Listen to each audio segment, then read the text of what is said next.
बिस्मिल्लाहिर्रहमानिर्रहीम। अस्सलाम वालेकुम defence lovers, welcome to defence analysis. स्पीक है हाजिर एक नई एपिसोड के साथ। आज मैं बात करूंगा JF-17 थंडर ब्रावो के ऊपर। JF-17 थंडर ब्रावो का एक्सपोर्ट पोटेंशियल क्यों इतना ज़्यादा है, JF-17 थंडर ब्रावो को जुहाई एयर शो के अंदर क्यों पिच किया गया है, इसके अलावा पाकिस्तान एयरफोर्स के लिए JF-17 थंडर ब्रावो की खदमात किस किस्म की हैं और पाकिस्तान एयरफोर्स किस तरीके से JF-17 थंडर ब्रावो को ब्लॉक 3 से भी अच्छे तरीके से यूज़ कर सकती है। इन तमाम बातों के ऊपर वीडियो में आगे चलकर बात करूंगा, लेकिन वीडियो स्टार्ट करने से पहले अपने तमाम व्यूअर्स से एक रिक्वेस्ट, वीडियो पसंद आने की सूरत में वीडियो को शेयर और चैनल को सब्सक्राइब करना मत भूलिएगा। तो चलिए अपनी वीडियो स्टार्ट करते हैं। आए 21 मिनट रह के दिखाएं पाकिस्तान की एयर स्पेस।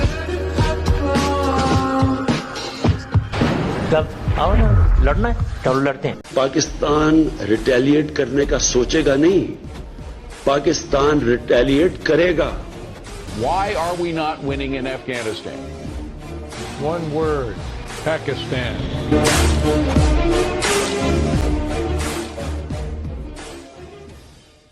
तो अगर मैं बात करता है JF-17 थंडर ब्रावो के ऊपर। JF-17 थंडर ब्रावो को कैसे JF-17 थंडर ब्लॉक 3 से ज़्यादा बेहतर तरीके से यूज़ किया जा सकता है, उसके ऊपर बात करते हैं। लेकिन दुनिया में कोई भी अगर डुअल सीट वेरिएंट है ना, तो उसकी जो कैपेबिलिटीज़ हैं, उनकी जो इन्हांसमेंट्स हैं, उसकी जो यूजेज है, वो किसी भी सिंगल सीट एयरक्राफ्ट से बहुत ज़्यादा बेहतर होते हैं। किस वजह से? लेकिन दो रीजंस हैं। या तो आपने ट्रेनिंग पर्पसेस के लिए डुअल सीट वेरिएंट को इस्तेमाल करना है, या आपने उसके अंदर WSO ऑफिसर को बिठाना है। सबसे पहले डिस्कस कर लेते हैं कि WSO ऑफिसर के किसी जहाज के बैठने के अंदर किस किस्म के इजाफे होते हैं उस जहाज की कैपेबिलिटीज के अंदर। देखें, एक पायलट है, उसने जहाज को उड़ाना है। अगर वो एक सिंगल सीट एयरक्राफ्ट है कोई भी, तो उसके अंदर जो पायलट बैठा होगा उसने अपने जहाज के ऊपर भी कॉन्सेंट्रेट करना है, उसने अपनी फ्लाइट कैरेक्टरिस्टिक्स के ऊपर भी कॉन्सेंट्रेट करना है, उसने अपने वेपन्स के ऊपर भी कॉन्सेंट्रेट करना है। इसी के बरक्स अगर किसी जहाज के अंदर एक WSO ऑफिसर बैठा होगा तो वो सिर्फ वेपन्स को देखेगा और पायलट जो है वो अपने जहाज के ऊपर फोकस कर पाएगा। किसी भी वॉर सिनेरियोस के अंदर या किसी भी सरफेस टू एयर मिसाइल के जद में आने के दौरान उस वक्त फाइटर पायलट जो है वो बहुत ज्यादा पजल होता है इस सिचुएशन से कि अपने वेपन के ऊपर फोकस किया जाए या जो दूसरा जहाज है उसके ऊपर फोकस किया जाए। तो ऐसे में अगर आपके पास एक WSO ऑफिसर होगा तो वो वेपन्स के ऊपर ध्यान देगा, और जो फाइटर पायलट है वो अपनी फ्लाइट कैरेक्टरिस्टिक के ऊपर ध्यान देगा, जैसे कि किधर कितनी डाइव करनी है, किस तरीके से मैन्यूवर्स करने हैं या कितना एल्टीट्यूड मेंटेन करना है वगैरह वगैरह। तो ये फाइटर पायलट के लिए आसान हो जाएगा, वो सिर्फ एक चीज को फोकस करके चलेगा। जबकि अगर WSO आपके पास बैठा है तो वो आपके वेपन्स को देखेगा, मतलब किस सिचुएशन में कौन सा वेपन फायर करना है या किस मिशन के लिए कौन सा वेपन सूटेबल होगा, इस चीज का आदाद शुमार जो है वो एक WSO ऑफिसर जो पीछे बैठा होता है वो कर रहा होता है। तो मतलब आप कह सकते हैं कि आपने एक काम को दो माइंड के ऊपर डाइवर्ट कर दिया और जो दो माइंड्स हैं वो उसको अच्छे तरीके से कर सकते हैं। उसके बाद आ जाते हैं ट्रेनिंग पर्पसेस के लिए। देखिए, JF-17 थंडर ब्रावो बनाया ही इसी मकसद के लिए गया है। ज्यादातर एयर फोर्सेज जो हैं, जब भी किसी फाइटर जेट की डील फाइनलाइज हो रही होती है तो देखा यह जाता है कि आया इस जेट के साथ डुअल सीट वेरिएंट है या नहीं है। अब डुअल सीट वेरिएंट की जरूरत क्यों पड़ती है? डुअल सीट वेरिएंट जो है वो अक्सर औकात इस फंक्शन के अंदर इस्तेमाल होता है। आपके पास एक पायलट है जो कि JF-17 थंडर ब्लॉक 3 की ट्रेनिंग कंप्लीट कर चुका है, लेकिन उसके साथ आपने दूसरा पायलट बैठाना है, उससे ज्यादा अच्छे एक्सपीरियंसेस देने हैं, आपने दूसरे नए पायलट को पुराने पायलट से आपने उसको टैक्टिक्स डेवलप करानी है, आपने उसको रियल इन फ्लाइट सिनेरियो दिखाना है। तो उस चीज के अंदर एक डुअल सीट एयरक्राफ्ट जो है वो बहुत अच्छा कारगर साबित होता है। किस वजह से? क्योंकि वो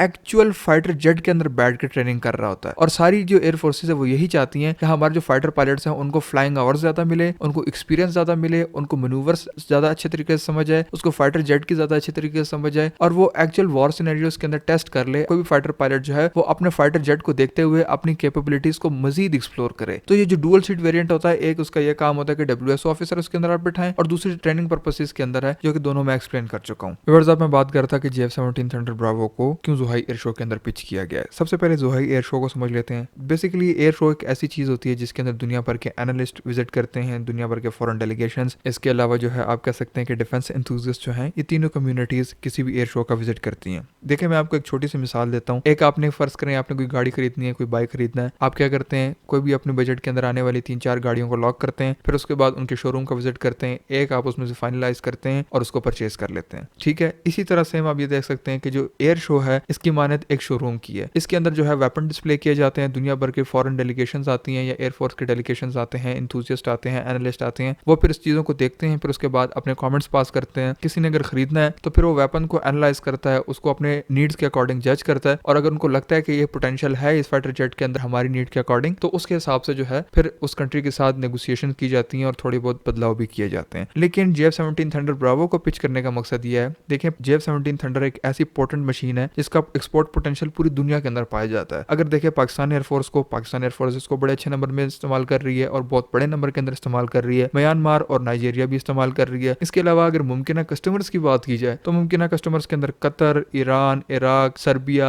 अर्जेंटीना, बांग्लादेश और श्रीलंका, इसके अलावा बहुत सी एयरफोर्सेज जो है उन्होंने इसके अंदर इंटरेस्ट जाहिर किया है। अब डेफिनेटली अगर इंटरेस्ट जाहिर किया तो ये पोटेंट मशीन है तो इसके अंदर जाहिर किया है ना। मलेशिया की एयरफोर्स ने भी इसको रिसेंटली एनालाइज किया है। कहने का मकसद ये है कि दुनिया को बताने के लिए कि JF-17 थंडर के साथ एक डुअल सीट वेरिएंट भी मौजूद है। क्यों एयरफोर्सेज डिमांड करती हैं डुअल सीट वेरिएंट की, वो मैं आपको पहले बता चुका हूँ। दुनिया को यह बताना है कि भाई हमारे पास सिंगल सीट के साथ साथ डुअल सीट वेरिएंट भी मौजूद है। इसी वजह से जो है वो ज़ुहाई एयर शो के अंदर JF-17 थंडर ब्रावो को पिच किया गया है। व्यूअर्स, मैं बात करना चाह रहा था इसके अलावा JF-17 थंडर ब्लॉक 3 का एक्सपोर्ट पोटेंशियल इतना ज़्यादा क्यों है। देखिए JF-17 थंडर जो है वो जिस प्राइस रेंज के अंदर आता है, एक तो ये इसकी सबसे बड़ी स्ट्रेंथ है। दूसरी बात, इसके अंदर जो टेक्नोलॉजीज है, इसके साथ जो वेपन्स लगे हुए हैं वो इस प्राइस रेंज के अंदर बेस्ट इन क्लास है। फ्यूचर में किस किस्म के फाइटर जेट आते हैं वो एक अलग गेम है, लेकिन इस वक्त JF-17 थंडर जो है वो एक बेस्ट चॉइस क्यों है उसके ऊपर मैं डिस्कस करना चाहता हूँ। देखिए JF-17 थंडर के अंदर अगर आप देखें वेपनरी की इसकी बात की जाए तो बेस्ट इन क्लास वेपनरी इस वक्त JF-17 थंडर ब्लॉक 3 के साथ लगी हुई है। ऐसा रडार जो है इस वक्त JF-17 थंडर ब्लॉक 3 के साथ लगा हुआ है। अपना डेडिकेटेड इलेक्ट्रॉनिक वारफेयर का सूट है, बेहतरीन लैंडिंग गियर्स हैं, बेहतरीन फ्लाइट कैरेक्टरिस्टिक है, पूरा फ्लाई बाय वायर सिस्टम है। तो ये चीजें जो हैं वो आप कह सकते हैं कि महंगे जहाजों की खसूसियात हैं। किस किस्म की खसूसियात देखें, अगर आप F-16 को देखें तो 80 to 85 मिलियन डॉलर्स के अंदर आपको एक F-16 का पर यूनिट कॉस्ट पड़ती है। अगर आप बात कर लें ग्रिपन की, ग्रिपन जो है वो 60 to 70 मिलियन डॉलर्स के आसपास आपको पड़ता है। इसी तरह अगर JF-17 को देखें, JF-17 जो है वो आपको 40 to 45 या 50 मिलियन डॉलर्स के आसपास वेपन्स के साथ पड़ता है। तो ये चीज जो है वो काफी JF-17 थंडर को एक पोटेंट जहाज बना देती है। इसके अलावा JF-17 थंडर जो है वो एक प्रूवन जहाज है, पाकिस्तान एयरफोर्स इसको यूज कर रही है। वैसे भी पाकिस्तान एयरफोर्स की जो कैपेबिलिटीज है वो इतनी बेहतर है अल्हम्दुलिल्लाह कि आप कह सकते हैं पाकिस्तान एयरफोर्स अगर जिस जहाज को यूज करती है दुनिया उसकी तरफ एक बार देखती जरूर है। क्यों? क्योंकि पाकिस्तान एयरफोर्स का जो पंगा है वो बहुत ज्यादा बड़ी एयरफोर्स के साथ है। अपने से काफी बड़े दुश्मन को पाकिस्तान एयरफोर्स ने न्यूट्रलाइज करना है। कोई भी वेपन अगर पाकिस्तान एयरफोर्स इंटीग्रेट करती है अपनी फ्लीट के अंदर, प्रोक्योर करती है उसको, तो दुनिया एक बार उसकी तरफ देखती जरूर है। ये भी एक रीजन है JF-17 थंडर के पोटेंशियल का।